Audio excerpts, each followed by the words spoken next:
اما کی به این سوشال مدیاها اجازه داده که یه کپی دیجیتال از شما رو سرورشون بسازن؟ خود شما وقتی که داشتین دفعه اول اکانتتون رو میساختین و همینجوری عجله داشتین نک می‌زدین. من به عنوان یه مهندس هوش مصنوعی یا به عنوان دیتا ساینتیست توی شرکت‌های مختلفی کار کردم. حالا شرکت‌های داخلی بوده، خارجی بوده و وظیفه من در آوردن اکشنبل دیتا از این بیگ دیتا بود. ازم یه سوال میپرسیدن.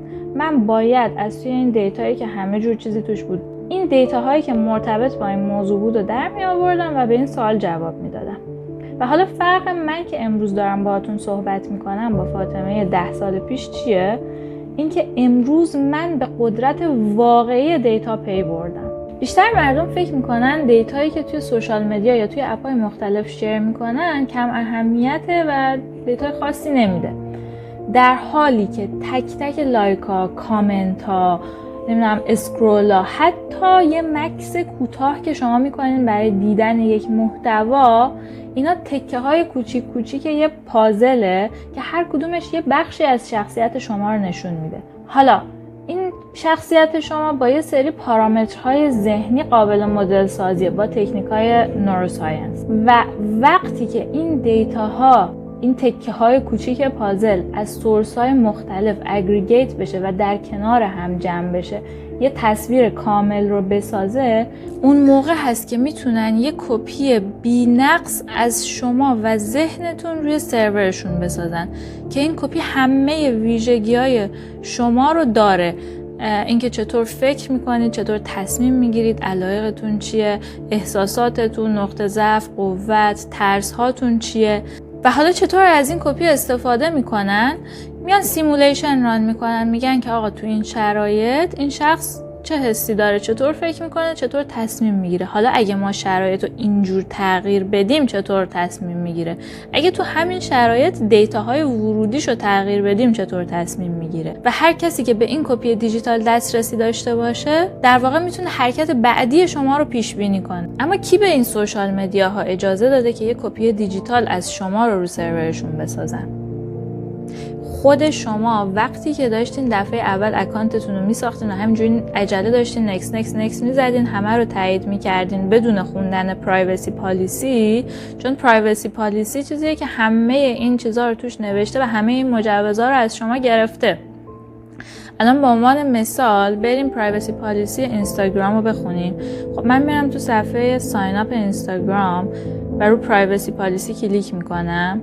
پرایوسی پالیسی سایت متا باز میشه. بچه‌ها متا کمپانی مادر فیسبوک و اینستاگرام و واتساپ و همه اینا هست. ببینیم چی نوشته. اول که کلا همه این دیتا ها رو داره به بهانه personalized advertisement میگیره، یعنی تبلیغات شخصی سازی شده. کلا شما هر جا که این کلمه personalized رو شنیدین باید بدونین که میخواد دیتاهای شخصی از شما بگیره.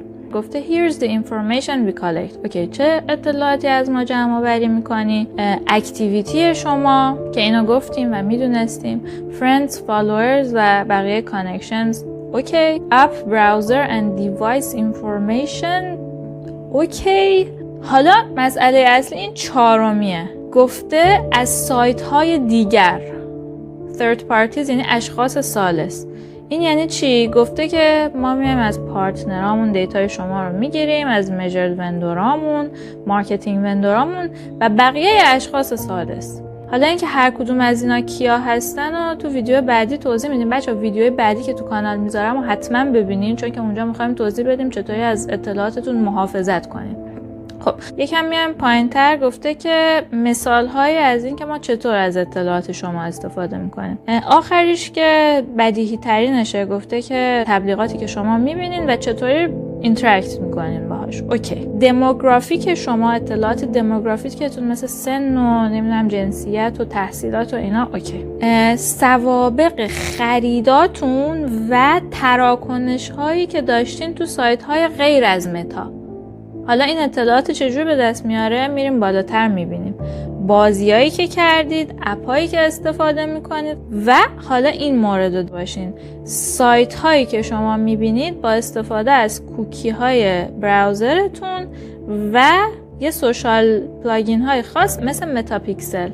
متاپیکسل بچه‌ها یه اسم با کلاس گذاشتن برای ابزار مخفی ترکینگشون.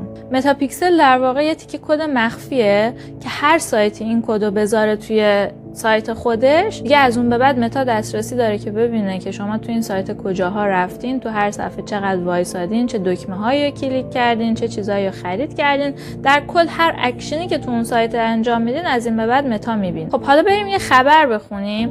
خبر میگه که توی فوریه 2025 روزنامه گاردین افشا کرده که 52 تا سایت شرط بندی توی انگلستان به صورت غیرقانونی از متاپیکسل استفاده میکردن.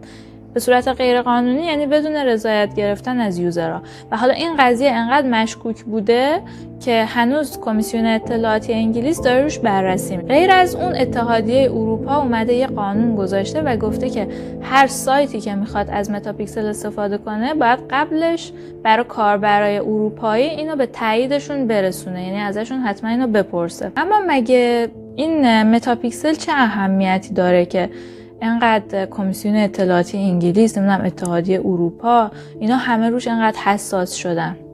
خب دلیلش اینه که همون چیزی که اول ویدیو بهتون گفتم، وقتی این اطلاعاتی که از سایت‌های شخص ثالث به دست اومده جمع آوری میشه، اینا همه تکه های پازله که کنار هم گذاشته شده و این میتونه حرکت بعدی شما رو پیش بینی کنه. خب من فعلا میخواستم این فقط یه تلنگر باشه برای شما که فکر نکنید اطلاعاتی که تو سوشال مدیا دارید اطلاعات کم اهمیتی. اما اگه میخواید بیشتر بدونید و بدونید که چطوری میتونید از اطلاعات خودتون محافظت کنید، اینو توی ویدیوهای بعدی کانال گذاشتم.